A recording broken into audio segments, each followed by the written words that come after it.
Welcome to Our Village Circle, a podcast centered around authentic sharing, honest storytelling, and elevating the voices of parents and professionals alike to demystify the realities of new parenthood. We understand on a visceral level that with the joy of your new human also comes every other emotion under the sun. We want you to feel seen, heard, known, and held in this life-altering stage. We wholeheartedly believe that everyone's story has something powerful to offer others as they navigate their own journey. Hi, and welcome back. I'm your host, Jaylee Turner, and today we'll meet Dawn Frederick, a mom, teacher, and musician in Virginia who came on to share her journey through the adoption process after battling fertility challenges. In this conversation, we discuss the different routes to adopting a child, the unique experiences of being an adoptive parent, and the innocent but hurtful questions and assumptions that many have regarding family planning, fertility, and adoption. This was such an enlightening conversation, and I'm so excited for you all to hear it. Hi, Dawn. Welcome to Our Village Circle. Thanks for coming on. I'm really looking forward to talking to you today. First of all, tell us a little bit about yourself and your family. I'm a professional musician, singer, and a teacher as well. I have one daughter, transracial family, and we live in Woodbridge, Virginia. My daughter is 7 years old and thriving, and it's all good. We're having a great time. We'll just launch into your story chronologically here. Okay. What was your journey to becoming a parent? My journey to becoming a parent was rather long and difficult, I will have to say. I got married when I was 35 years old. My husband at the time was 6 years younger than me. We got married in June. I turned 36 like 3 months later. And due to my age, we knew we wanted to have children and start having children right away. And a year or two goes by and, no signs of being pregnant yet. And I went to a OBGYN just for a checkup. I think I was 37 at the time. And she just brought up the fact, she goes, "Are you guys interested in having a baby?" And I said, "Yeah." "Are you trying to get pregnant anytime soon?" I said, "We've been working on it." She goes, "Well, you need to get with it because of your age." And she gave me the discussion about, aging ovaries, your eggs, all this stuff. And I said, "Thank you. I appreciate that. I know all about it." I was living in London for the summer when I was like 32 years old. And at that time, I had no prospects of a husband or dating anybody whatsoever. And I read this fertility article from a magazine, and it, gave me the description of what happens to the women's system, like I already knew, but it went detail by detail. And all I could do was just bawl with sadness, going, "Oh, I'm going to be one of those women." And sure enough, I was already mourning the fact that I couldn't have children at the age of 32.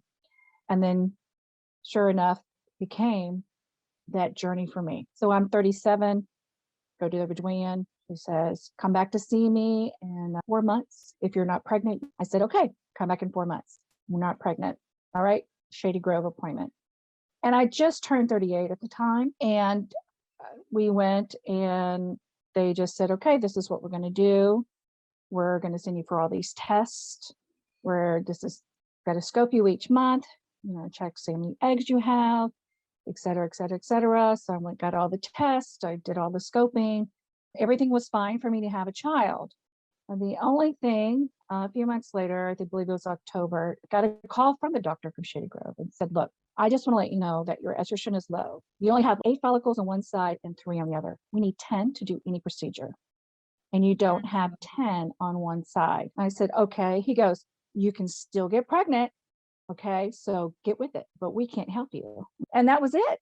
That was it. That was the end of that journey. We were very emotional. We're like, I don't know what to do. Right. Meanwhile, every day I got in the car to go somewhere, to go to work, run errands or whatever, I heard the commercials for the Dominion Fertility Clinic. So I was like, I have to turn this commercial off because it hurts me too much. It just hurts. And I switched OBGYNs at the time. And so I went to her. And again, she says, "Do you plan on having children anytime soon?" I said, "Yes." And she goes, "Okay." And then I told her the journey we had already, the short little journey. And she, I'm going to put you on Clomid. So I went on a 6-month cycle of Clomid.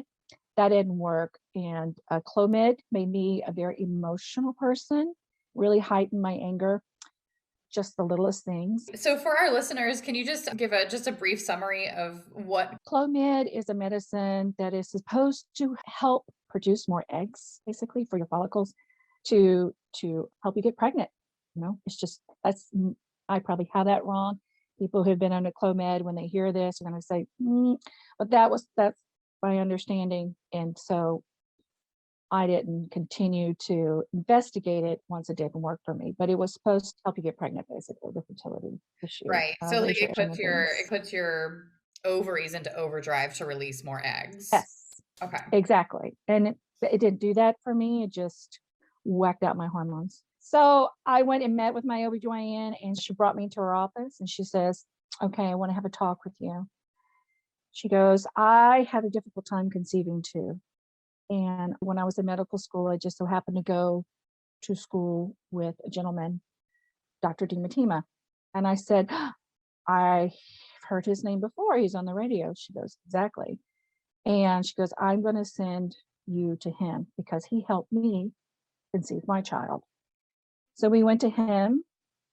And this was, I believe, maybe the beginning of November when we had our first appointment with him. So we explained our situation, and it just so happened that I was there at the office at the right time to get scoped. We went scoped, and I got blood test. And when he scoped me, now remind you, I was 37, just turned 38 when I went to Shady Grove. I didn't see Dr. Tima until beginning of November that year, and I just turned 39. So 38, I had 8 follicles on one side, 3 follicles the other. By the time I turned 39, when Dr. Tima only had 1 follicle left. That does not give you many options of getting pregnant, period. Mm-hmm. So he took the blood test, and he goes, you've already had all the tests. Everything looks good. Let me just do this one thing. It will take a while for those results to come back, make an appointment in December, etc. Meanwhile, I went on tour, and I was in another country with my friends singing and all this stuff, having fun. And they kept saying, Dawn, are you going to have children? Do you want children? I do not know why this question kept coming up on this trip. I was like, yeah, I would love to have a bunch of children. And they would always joke and say, oh, Dawn's going to have 30 kids. She won't get to spend all the time with them because she's going to be working, but she's going to be one happy mom. And not knowing, because I'm not telling anybody what journey I'm going on. Right. It was painful to be going through that, but I had to be stoic. And I didn't want to share the journey that I was going on because I just didn't want people to know all my business like that, to where they would be constantly saying, oh, how are you doing? And that's the only topic of discussion, because that is a very difficult thing to talk about all the time. It's a very innocent question, and it's a question that people tend to just throw off, especially as soon as someone gets married.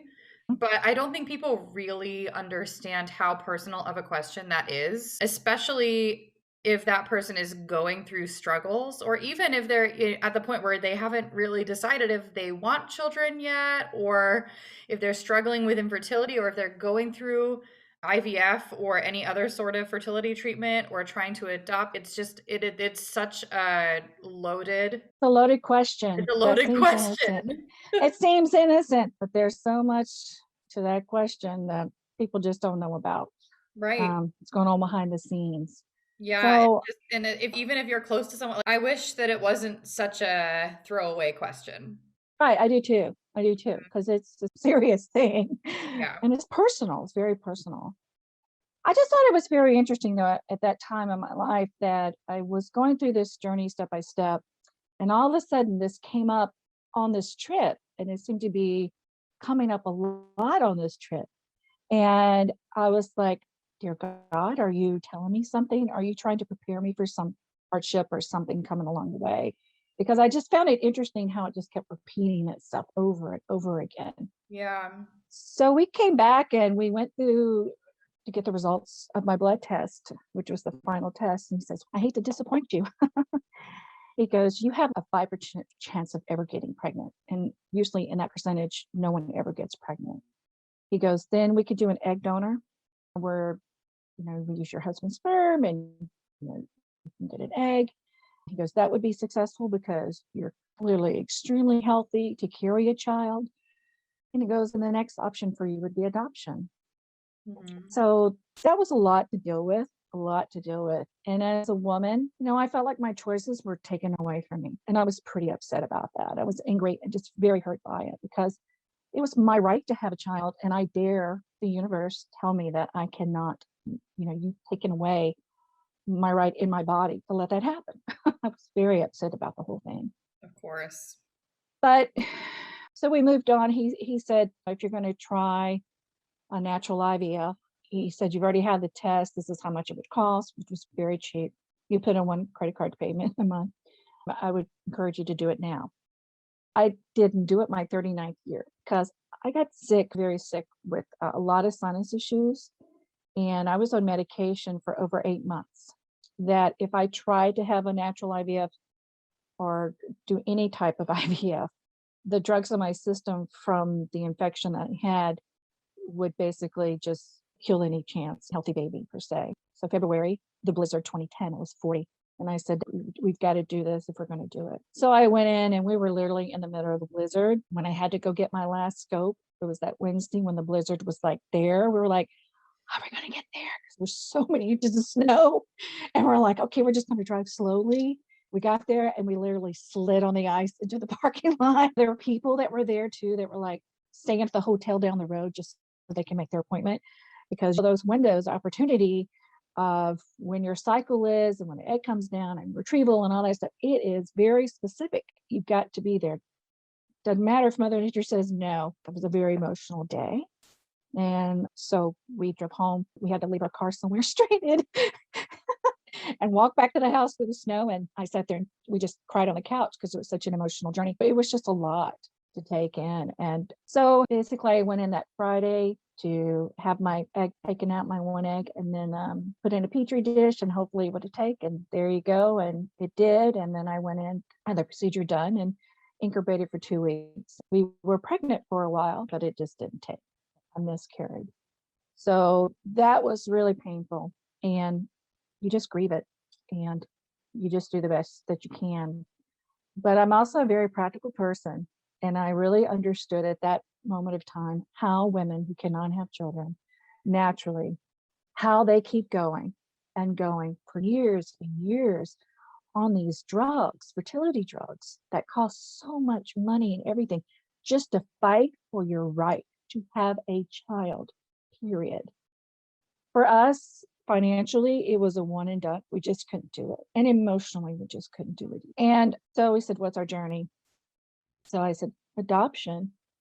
But we had to heal from that process before we're ready to go to adoption. Of course. Yeah, because if you don't heal from the fact that you can't have children, period, either through loss of a child, through genetic disposition, or just infertility issues, whatever it may be, you're not going to be in the best mindset to go through the adoption process in general, because that's a pretty emotional thing in itself. Yeah. So we started looking at fostering. We wanted a baby. We didn't know where to start, period. So we went to a workshop about fostering programs, and we just started bawling through the whole process, because basically fostering is about taking care of a child whose parents are incapacitated in some form of way and can't take care of them. So the whole point is to take care of this child until those parents are able to get back on their feet and take their child back. And that's a pretty emotional thing to do. So we're like, well, this isn't the step for us. But one of the counselors there told us that you should go to, I think it's not Bethany, but I cannot remember the name of the adoption agency, but it's located in Maryland. And they were having an adoption workshop, and it was the greatest thing ever. We went and took the different classes they offered about what's it like to be an adopted child, what's it like to be a parent of an adopted child. They had this great panel at the end that had an adopted child, a father who was forced to give up his rights to his child. Gosh, the list goes on. There was like 6 or 7 different cases of people talking on that panel, and it was like, and I was like, okay, we can do this. We're educators. We know where this is coming from. And I felt, due to my own childhood, I had a rather traumatic childhood in a lot of ways, and it was a very difficult childhood. And so I felt that any child that I brought into my home, I knew what they were feeling. I could really sympathize with them, and we would bond because of all that. I felt like I just had the skills to take care of a child, like no problem for me. I had to wait for my husband to heal. He needed more time to grieve. Finally, I would think I was 43 in February, and we said, okay, let's start doing this. So we went to the adoption agency in Maryland, and we started the application process, which every time you put in an application, you have to pay money. And if they don't accept your application, you don't get that money back. It's just like applying for college. We met with that agency. They wanted to talk to us. You have to be very open about your life. They'll ask you various things, the questions about your personal health, your mentality, your finances. You're looking at 10 years or more of finances. You have to prove that you're financially able to take care of a child. Also, your employment, you name it. You're just being scrutinized. It's like having a background search on you, period. And that's what it is. And you do have to go get your own background search too. What made us go the private adoption route is that we had a meeting with them. They wouldn't meet with us. And we kept wondering, well, how come they're not meeting with us? Because they said, we'll review your application. If we haven't contacted you within 10 days to set up an appointment, come talk with us, please reach out. So by this time it was May, and we just kept saying, what's the deal? Is there something wrong with our application? Do we feel like something wrong? Finally, after begging and just calling, we finally got an appointment.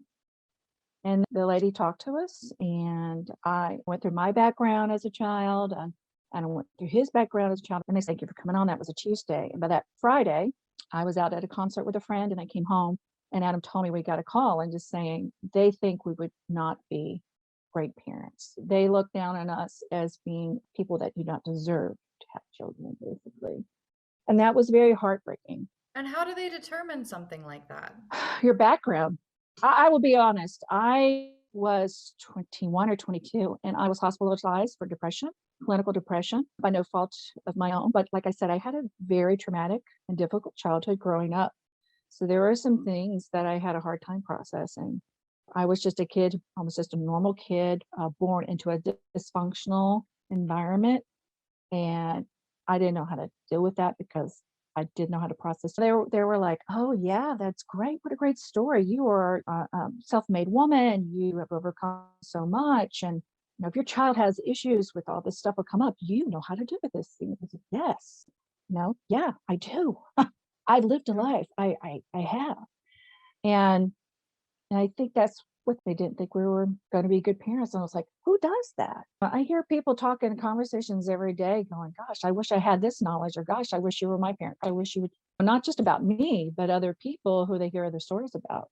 Right. So it broke my heart. And I reached out to a community that I knew that adopted. And there's this one person who I met, who was one of the first people I ever met when I came to this area when I moved here in 94. And she was one of the first people I sang with. And I've been trying for like years to get her information about how she adopted, because she adopted herself.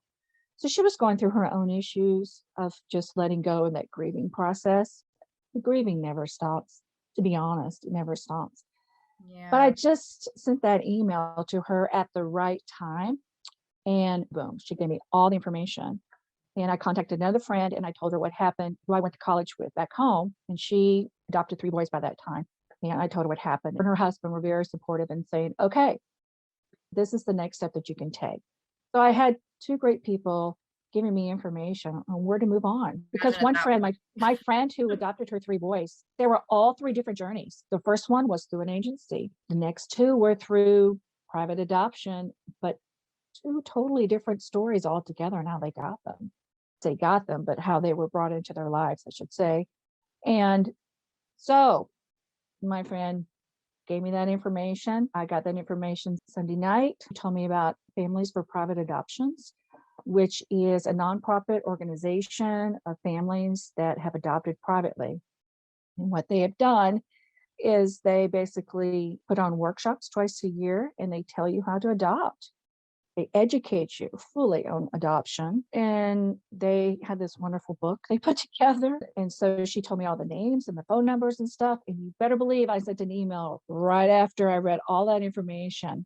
Sure enough, I got an email back that night from the president. Not only that, they called me at 9 o'clock the next morning told them about our journey, and they're like, wow, that sounds incredibly painful and unnecessary. And then he goes, okay, so this is what you can do, and this is what you should do. So he gave me the steps. Within 3 weeks, I went and got my own background check done. I went and met with a social worker who got me started on the journey that I would need to, of information that I would need to do myself. Because basically now at this time, Adam and I, we're the people who are trying to find our own birth mother to hopefully adopt a child. We're doing this all ourselves versus when you go through an agency, the agency does everything for you. Right. They interview the parents, they bring the parents into you, they just do everything. We're doing it now. And I felt very empowered by the whole thing. I was just I had all this negative energy. In Yeah. some ways, with an adoption agency, I guess there's the benefit of them taking care of the back end of things, but on the other side, they also serve as these gatekeepers. Yes, that's very true. Judgmental gatekeepers, they have this idea of what the perfect family should be, which is fine. I understand because there are laws that have to be followed and there are rules to be followed. Right. But at some point, you have to look at humanity of other people. You have to look at humanity of people and saying just because something on a sheet of paper says this does not mean that a person in this family cannot be great parents and provide. Because what it boils down to at the end of the day, you have people who want to be parents, who want to raise a family so badly, but not their own biological child. There are children that need families. That should say something. And I know they're there to protect the child as well, but don't scrutinize these people that are really have got everything that they're really looking for to become the best parents they can to a child that has been rejected in some way, or they have parents who can't take care of them. It's not their fault. The situations aren't their fault. It's a very difficult task because this process to become a parent, then it's really not about you. You're fighting to prove that you are worth being a mother or a father to a child, period. And you want them, and you have all the love that you can give and all the support that you can give to a child that is not your DNA, because they deserve a right to be raised in a loving home. That's what it comes to with this process for us. So in 3 weeks, we found our lawyer, our birth mother's lawyer, because in private adoption, you have to pay for your birth mother's lawyer, all her legal fees, along with your own. And then you have to pay for the social worker that is going to be your social worker, but also a social worker for your birth mother because he works with her. But you also have to pay for a GAL lawyer, which basically means it's a guardian ad litem, which is a child advocate for the child that you will be adopting, hopefully. So you have a lot of finances that goes into it, right? So within 3 weeks, we got all that settled.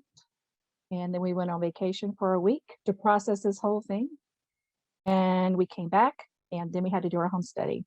We got our home study done within a month, basically meaning our home study was approved. We took all our classes that we need to do, home study work. Home study is basically, it's a very intensive questions that you have to fill out.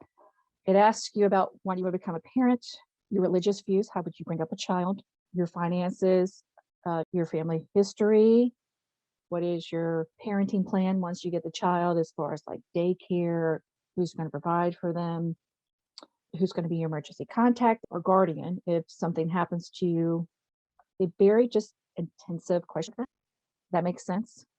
It's very detailed learning. It sounds more intensive than people who just get pregnant and have babies. Like there's no education. I would say for women who can have babies, you do have to put yourself out there and share information that's very personal, but there's also a part of you that you get to keep to yourself. Yes. That is personal. We, on the other hand, we have to lay it all out. It's like being a politician. All of our dirty laundry, all of our life, all of our belief system, you name it, is out there for people to read. Right. And to be judged and for someone to say, okay. Yeah, that's a very vulnerable process.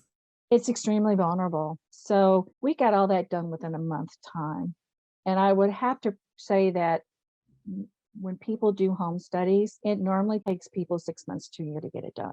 And Adam and I got it done within a month, everything done in a month. Because we had the summer off, he had to go back in August to start his teaching. And what are we going to do? We're all consumed. Because the one thing that FPA pointed out is that when you're adopting, you have to treat it like a job. Because if you really want this to happen, you have to be dedicated to it, really dedicated to it. And we were.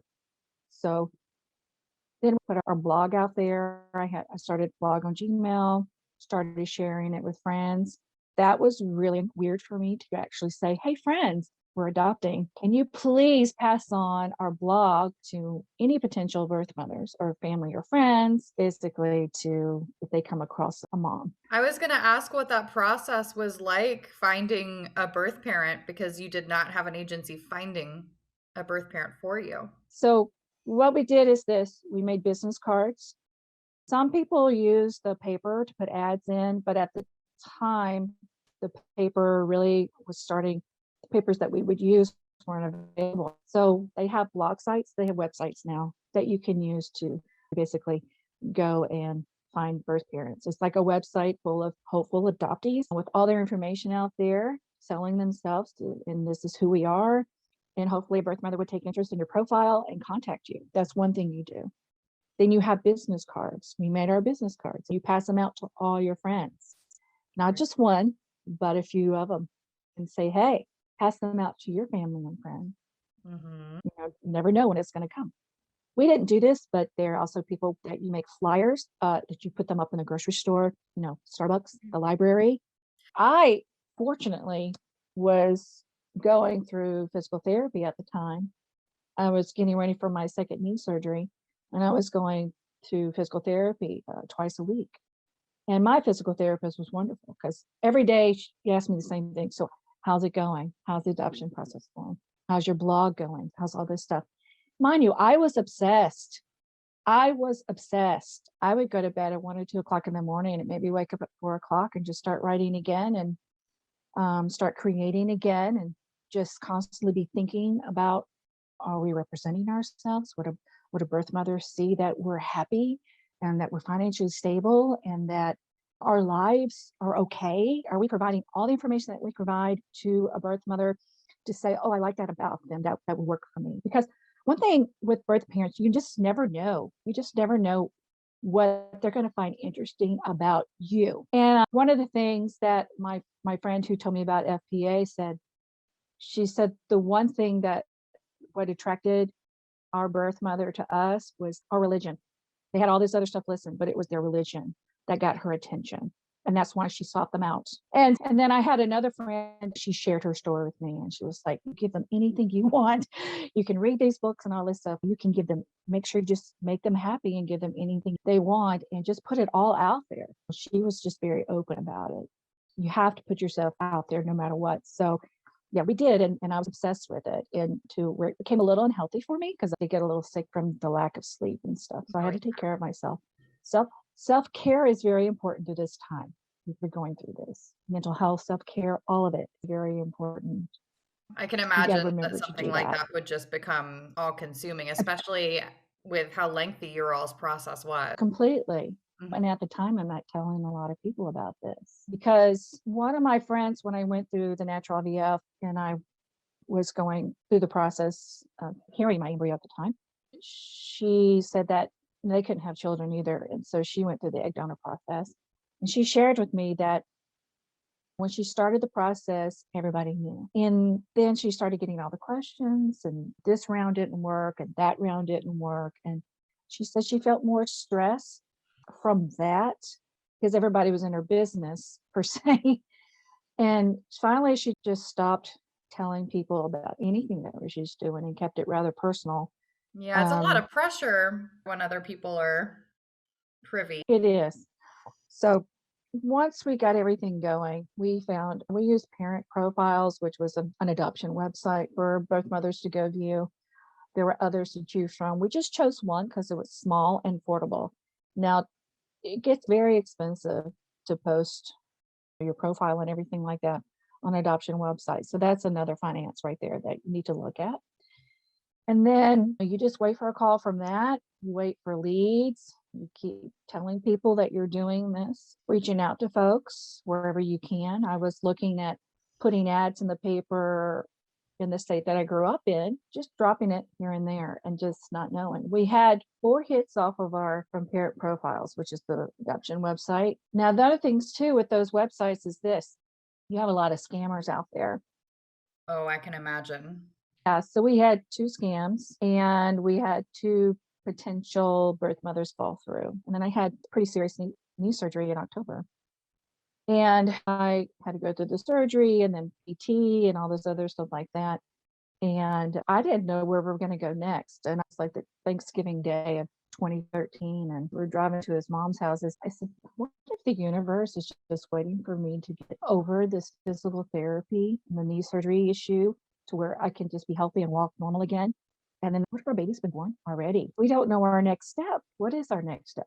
I think we should look at plan B or make a plan C. And he goes, maybe you're right. Maybe our baby has been born. I said, maybe she was born or he was born yesterday. Who knows? And so we went ahead and made plan B. We went to Bethany, another agency, the Bethany Adoption Agency. And so we already had most of our work done. So we went and checked them out because they always have information, workshops and stuff like that for their adoption agency. So that was an option for us. Plan C, we were still working on it. We didn't know. But it just so happened out of the blue at January 9th, after 10 o'clock, I was pretty angry at the universe going, I don't know what's going on here. And I just really gave the universe a talking to. I was mad and I had to let it out. Yeah. And all of a sudden, the phone rang and it was one of the aunts of our daughters. And she told us about her situation and their family situation and how they got our information.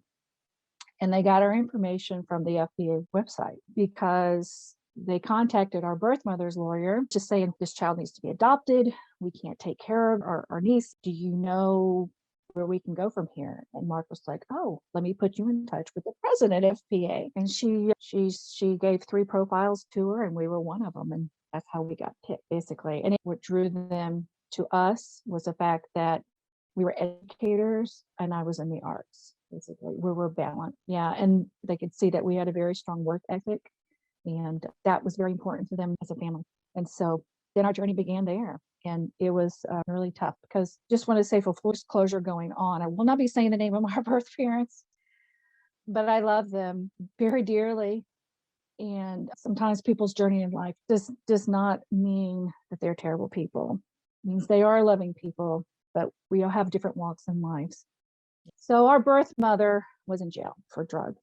And our birth father was about to go to jail for drugs again. He had a long history of being involved in drugs. She didn't have that much of a history. There was a huge age gap between the two. And so when you walk into the adoption process, you need to think about what type of background folks that will be coming to you. They just say, will you adopt my baby? And most come from situations like this.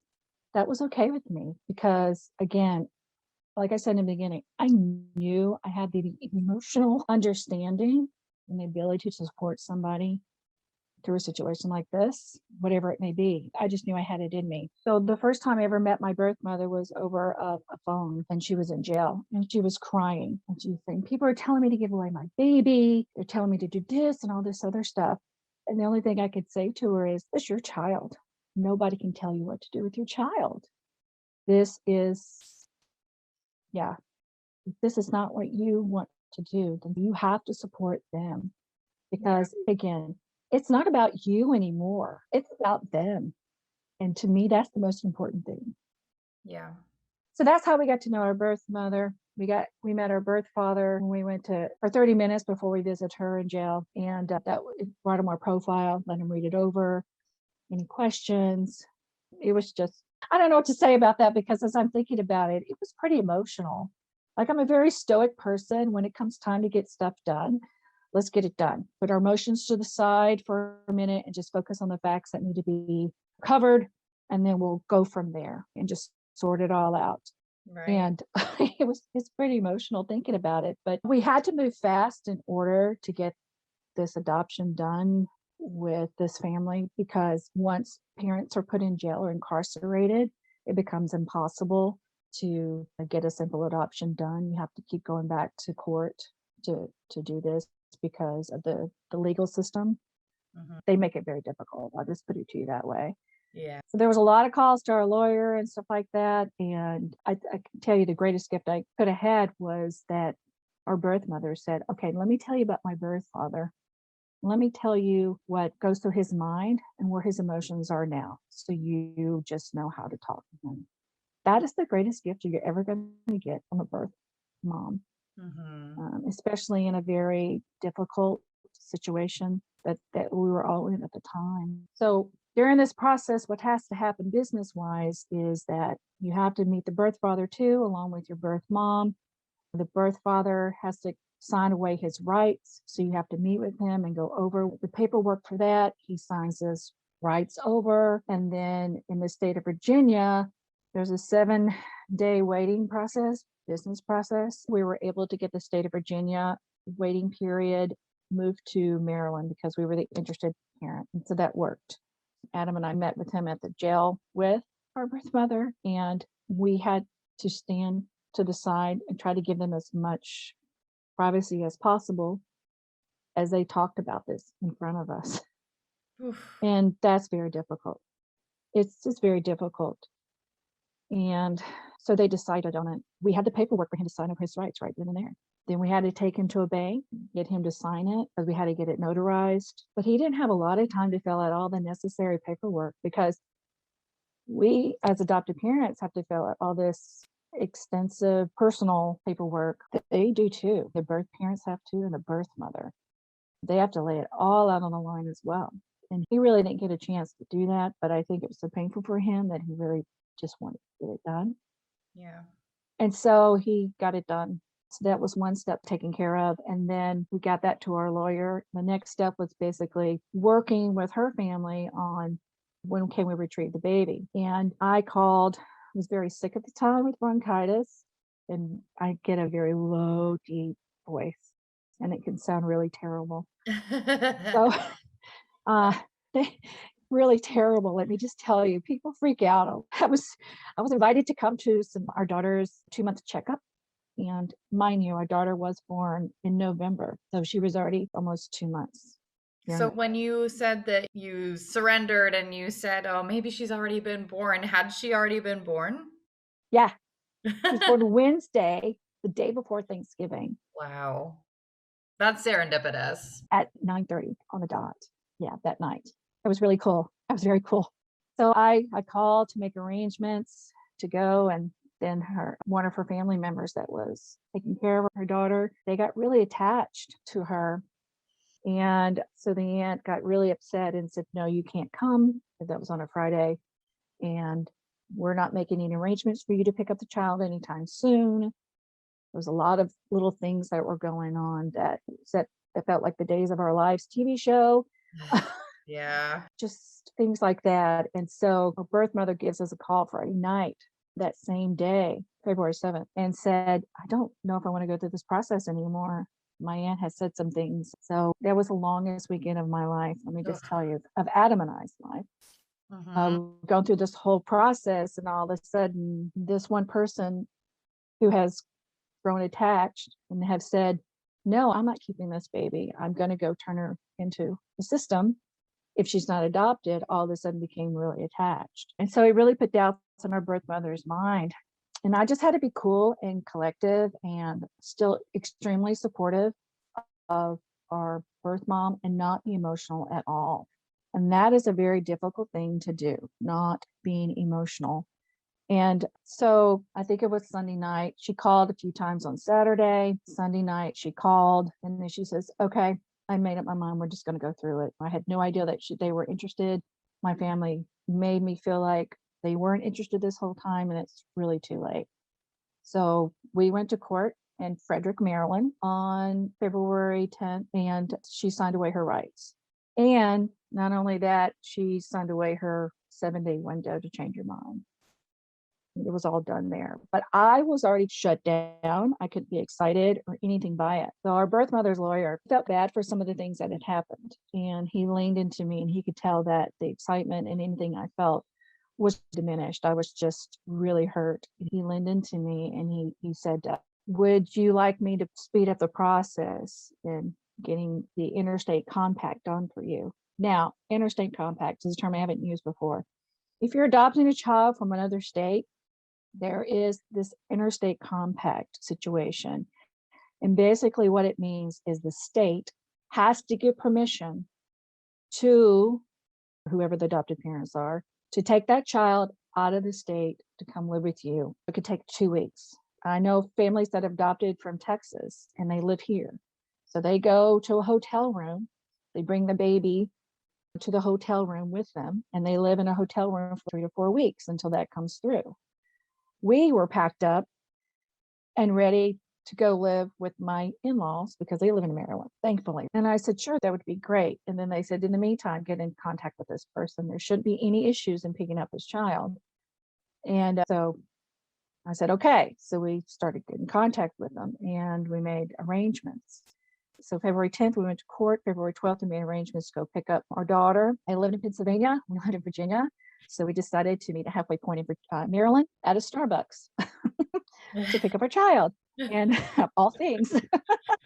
Yeah. And February 12th of 2013 just happened to be one of the coldest days of the year. And we had a snowstorm coming at the same time. Oh my gosh. Yeah. So that was interesting. And we were like, okay, we don't know when the snowstorm's going to happen. It's freezing.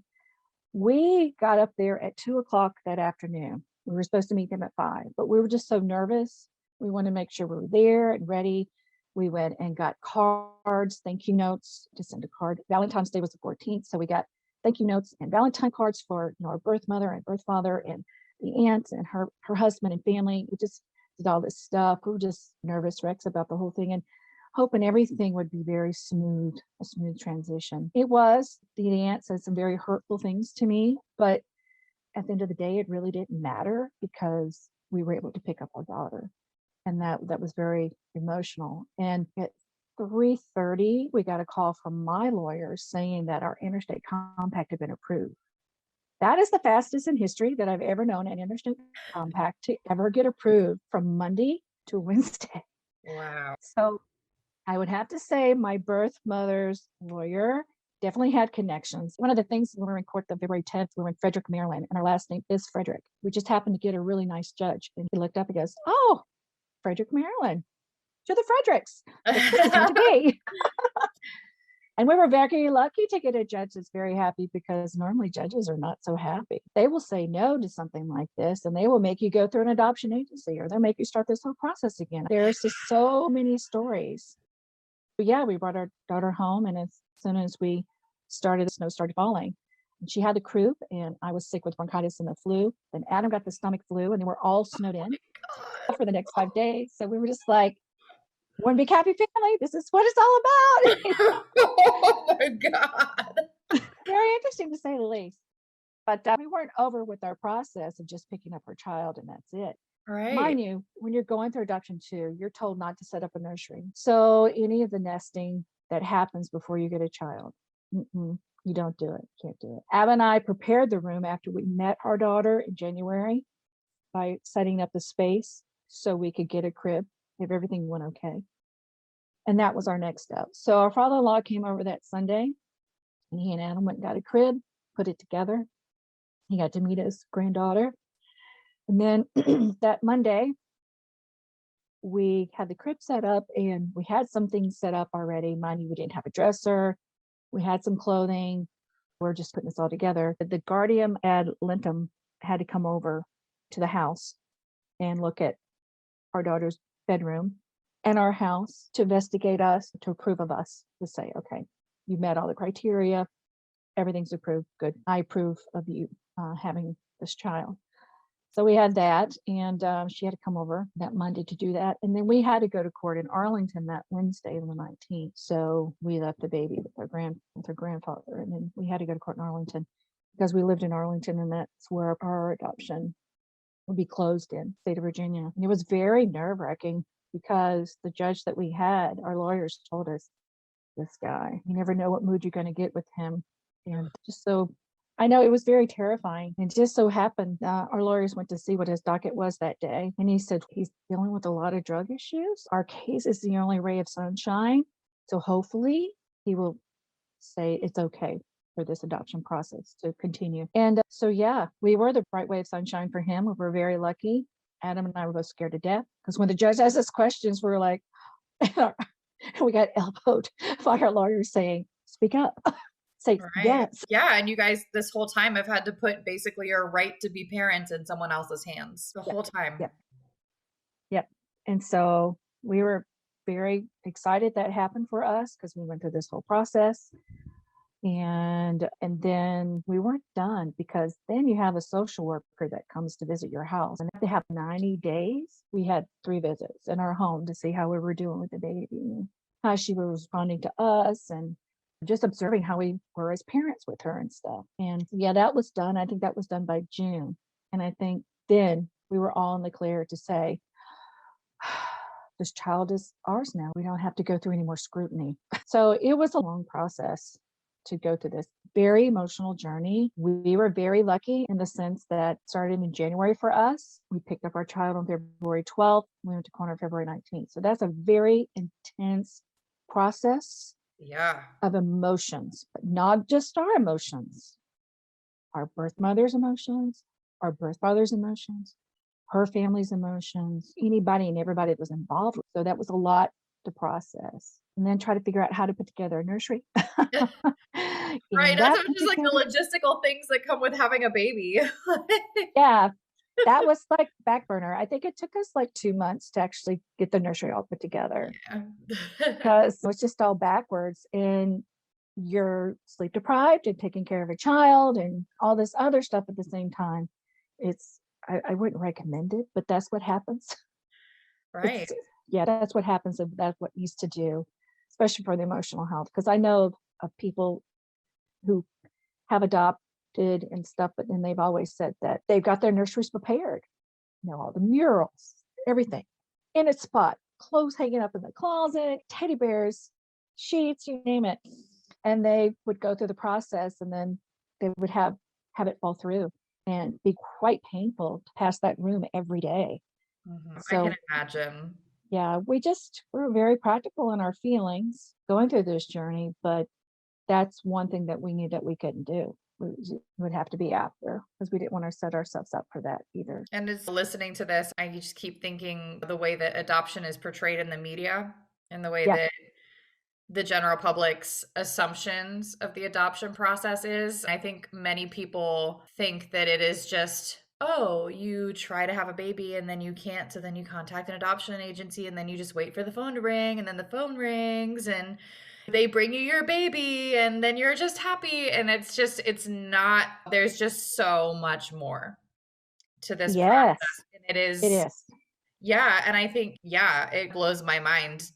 Like you were saying at the beginning, just having to fight for your right to be a parent and to have to bring other people into the equation to question that and scrutinize that and make their own assumptions based on your history. And it's not something that everyone has to go through. And it's something that it should not ever be taken lightly. It really makes probably the questions that you get from people about the process in the grand scheme of things feel very shallow, I imagine.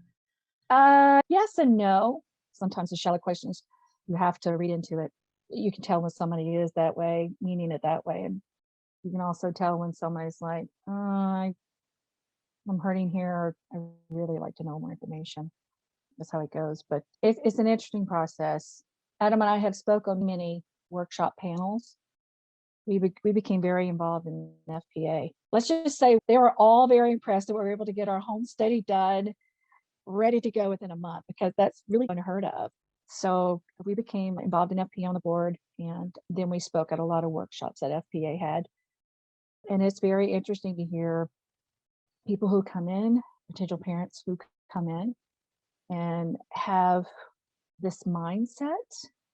I am never going to adopt a child who comes from a bipolar family. I am never going to adopt a child who has special needs. I'm never going to adopt a child who comes from a drug background, et cetera, et cetera, et cetera. I had one woman laugh in my face about that. She was just really snotty about it. We've been in contact with these parents. I will not put up with this, and I will not put up that. And I'm not exaggerating how she spoke, and she used those words exactly. And I just started laughing because Adam and I were on the next panel to talk. And I just laughed because it was insulting our birth story. And I just said, you're going to love our story. You're going to love our story. That's probably because the it's best thing you could have said. right, because it was exactly everything she didn't want. And I just made sure to let everybody know you need to have an open mind. And also, too, I think we were one of the few parents at the time that had contact with a birth parent that was in jail for something. And we were strong advocates of keep your mind open. Do not judge your birth parent. You have the list of questions that you can ask. You need to know if you're going to be open to adopting a child that is not peach, meaning Caucasian for some of you listeners out there. Can you be a transracial family? Can you be a special needs family? What are your wants? What are this, one of that? But you have to keep an open mind Yeah. because you never know where your baby's going to find you, because it's true. They Right. come to find you. And I know with every fiber of my body, this child that I have now, I was meant to be her mom. So all the steps, painful as it may be, and in some respects, in a lot of ways, she was meant to be my child. This was the journey that I was supposed to go on for this one child that was brought in the world. So you have to have an open mind no matter what. And you have to fight for it if you want it. It's Right. worth it. It's totally Right. worth it. You're dealing with people like the decision to give up your child is, I imagine, a very fraught one, and there's these extenuating circumstances. Like, it's not just, Mm-mm. I just feel like giving up my kid. It's not like that. Any extenuating circumstances for that birth family can be they've had 6 kids. They financially cannot take care of another one. What are they going to do? They're not going to abort it. That would be terrible. Or they realize along the way they cannot take care of so many kids, or they have a past with drugs or something like that, and they want to make sure their child has a better life than they do. Those are just a couple of them, but there are just so many things you just don't know, and you need to be open, and you need to be willing to hear those birth family and see if it's good for you. And be compassionate too. Completely compassionate. Empathy is the name of the game in this process, period. If you lack empathy, if this is something you want, you need to work on that first and then start your journey, because it's worth it and you'll learn a lot about yourself, and just it's worth it. Being an adopted parent just doesn't stop after you adopt that child. Our goal too as parents now is to always make sure that our child is mentally healthy. We started at a very young age letting our daughter know that she was adopted and that her birth mother, and we call her by her name, we don't call her by birth mom. It makes me uncomfortable to say birth parents and birth mom and birth father, because to me that's a label. These people are real.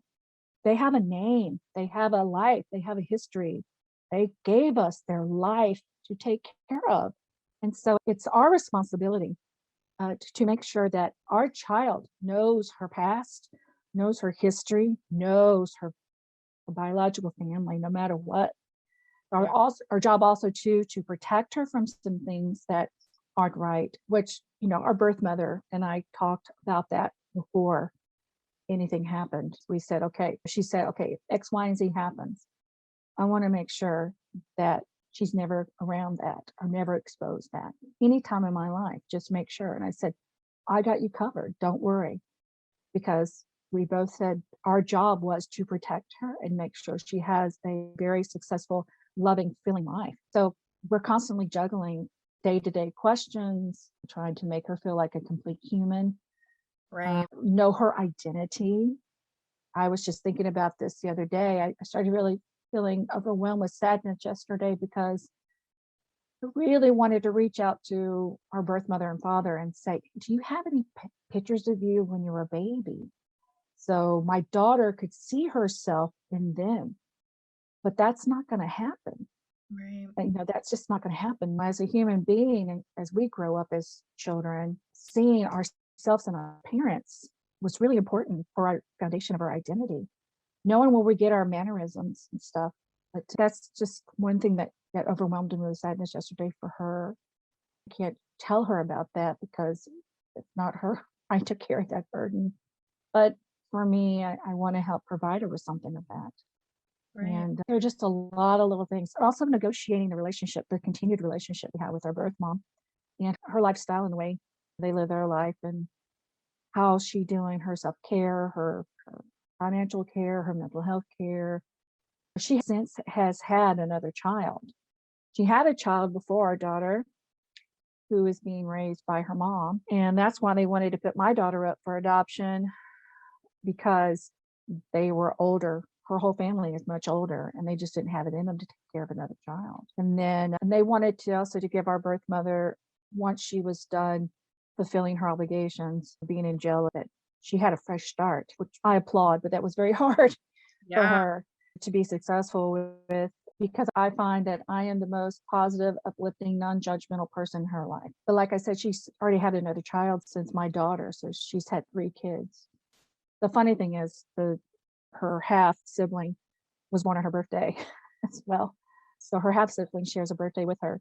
And she finds that exciting. My daughter finds that really exciting and stuff. So I said, we're older. Maybe we can have a birthday together. Whether that will really happen in our lifetime, I don't know. Yeah. But Adam and I could do to raise a child who's successful, who's well educated, knows herself, mentally healthy, heart healthy, meaning feeling the love. It's all you can do. But we're still balancing all the stuff in the background for her. Of course. Yeah. That's a very unique experience of being a parent who's adopted their child. You're not only navigating like the normal kid stuff, you're also navigating helping the child have this sense of integration with this extenuating circumstance. And I think that's wonderful that you see the importance of that. And it's not just something that you're sweeping under the rug and, oh, that's a problem for future Dawn. That's a problem for future Samantha and Adam. And yeah. It's mind blowing too. When you adopt, all of a sudden people come out of work and say, hey, I was adopted. And they share their story. It's amazing. Once you go through this process, you just all of a sudden feel this connection to all these adoptees in the world, and they love to share stories, and it's wonderful. And so I had somebody come over, clip our dog's nails. We had 3 dogs at the time, and it came up that she was adopted. She just started talking, and she goes, oh yeah, I was adopted and blah blah blah. And I go, funny you say that, because we're an adopted family as well. And she goes, oh. And so she was telling about her process, and she says, yeah, the people who adopted me just didn't handle this very well for me, though, because it caused me a state of crisis. I didn't feel like I really belonged with them because they didn't tell her till she was 8 years old. And that really messed everything up her in her identity and where does she belong. So at the adoption agency, when we were first starting out, one of the presenters, her 2 children were adopted and her family had adopted before. Her daughter was 2 years old. And she came home upset one day because they had to do a family tree. And that brings up a whole new something you have to deal with. But the problem for her daughter and why she was so upset is that her birth mom never gave her a name, never gave her a last name, never put her name on the birth certificate or anything. And that really hurt that child. And that was something that just always came full circle back in her life, because that made her feel like she didn't know who she was from a very young age. Yeah. No matter how much her mom was telling her, this is who you are part of our family, you are connected, no matter what your DNA is. That child was always hurt by that fact. And when she became 18 years older, she found her mom and said, what is my last name? What is my biological last name? How come you didn't do this? How come you do that? And has created a very strong bond with her biological mom, but is torture for young children to go through. Yeah. Yeah. There's so many layers to this. Yeah, it truly is. Yeah. I'm used to being like really open about starting the adoption process, but also really getting extremely detailed, like from January 9th, what happened on our call from January 9th through February 19th with workshop folks when they come to the FP workshops. Right. This story was just your experience. And you expressed to me right before we began this, that embarking on the adoption process, everyone's journey is going to look so different. Oh, completely. Yeah. Financially, emotionally, you name it, all also different. Right. Yeah. But I would have to say, for your listeners out there that have adopted before, Don't be afraid to tell your story. Write it in a book, write it down for your child if you haven't already. And I say this because I know that there are some families out there that are very hesitant to tell their story. I've run across families who are hesitant. And if you hear of another family who's interested in adopting, sit them down, have them over for a glass of wine or barbecue, something, and share your story. Because the only way that Adam and I were actually able to get through this process was people sharing their stories and being supportive of us when we had some very negative side steps along the way. Yes, and it's good to have that sense of community. And that was part of the reason I started the podcast was I do think that everyone's story has something to offer. Mm-hmm. Whether your circumstances are the same or vastly different, I think there is a common thread in there for Mm-hmm. everyone, you know. Oh, yeah. After having So gone through all of this and your journey was quite lengthy, what advice would you give to your younger self? I don't know what advice I could give to my younger self because the fight and the drive that I had to go through this process was already instilled in me. I Mm, would just probably have to remind my younger self that all the things that I went through growing up, early adulthood, all that stuff, it does come around to help you. Because I personally feel like if I didn't have the background that I did and the way that I grew up and the experiences that I had, I don't think I would have been able to be successful in this process, not only in adoption, but to make a true connection with our birth mother. And to me, that was the most important thing. Our birth mother was very important to me. Any birth mother is important to me, but to be able to connect with her at a level that she needed, I don't think I would have been able to yeah. connect if I didn't have my experiences. Yeah. That totally makes sense. I imagine that going through your process, you found a lot of resources along the way. What were the most useful resources for you that you would want to share with someone who maybe is at the beginning of their journey with adoption? I would say first, educate yourself, read as many articles about adoption as possible, but also reach out. I'm just going to plug families for private adoption.org, FFPA.org. Okay. They are a nonprofit organization of parents who have gone through the private adoption route, not quote unquote the traditional adoption route. And they have workshops. Not only that, if you're interested in adopting as well, go to adoption agencies, check and see if they do have workshops about adoption, because it will definitely give you a lot of information on what it's like to be an adopted parent, the process, et cetera, et cetera. I would also say start looking into fostering. Go to those workshops because people normally say, oh, I'm going to adopt through fostering, or I think I'm going to foster and adopt. It allows you to see the journey of both ways. You need to educate yourself as much as possible by going through those workshops. There are also some wonderful books you can read. Also, to try to reach out if you don't know where to start, maybe through an adoption agency or FBA, or I'm sure somebody in your community is an adoptive family, but reach out and start talking to other families who have adopted and learning about their journey. Yeah, it's a process. But that's what I would say. Start going to the workshops, learn about adoption, learn about fostering, because you can also adopt through fostering. Also, to think about, you want a baby? Do you mind a child who's 3 years old? Do you want a teenager? Do you want a kid who's 9 or 10? You need to think about that. Do you want to be a transracial family? You have to think about all of that stuff, what your ideal family would be. That makes sense. And then be willing to open your mind to more possibilities. Also, do I want to adopt special needs families? I know there are families that adopt special needs kids because special needs kids are the hardest to find homes, and not a lot of people have experience. So you need to look at that too.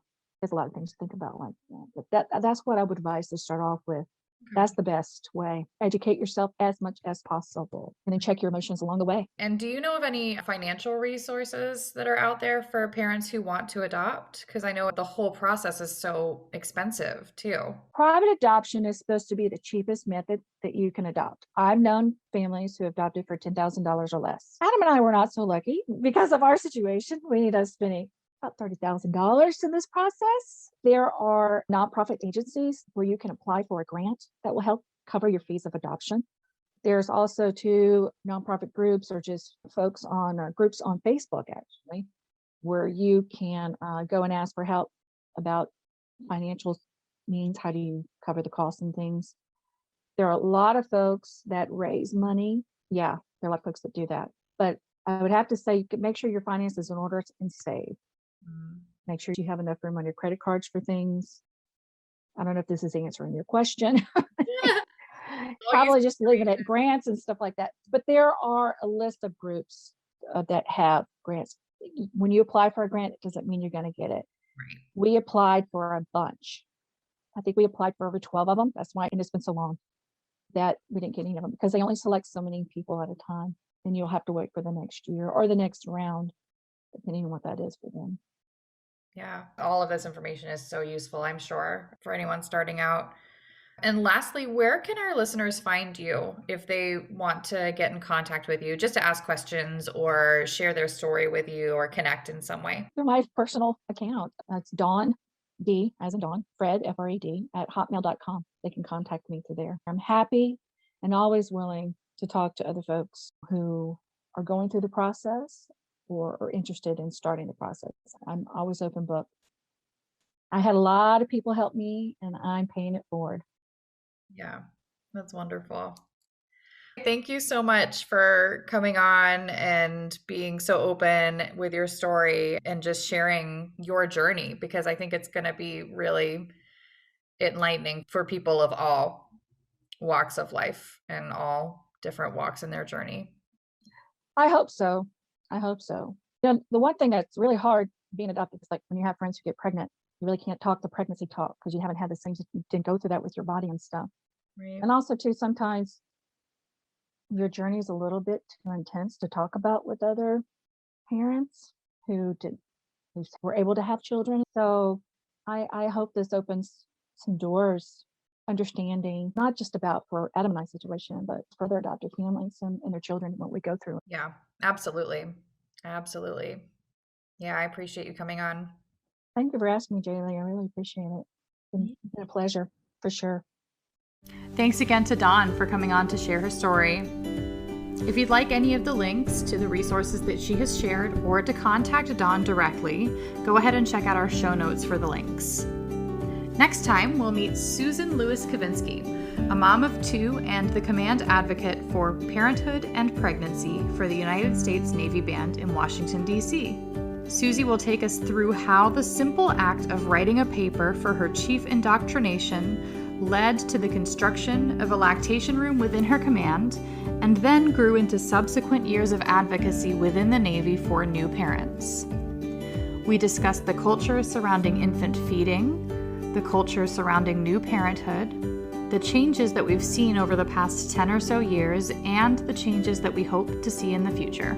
If you like what you're hearing, feel free to follow, like, and share this podcast with anyone that you feel may benefit from it.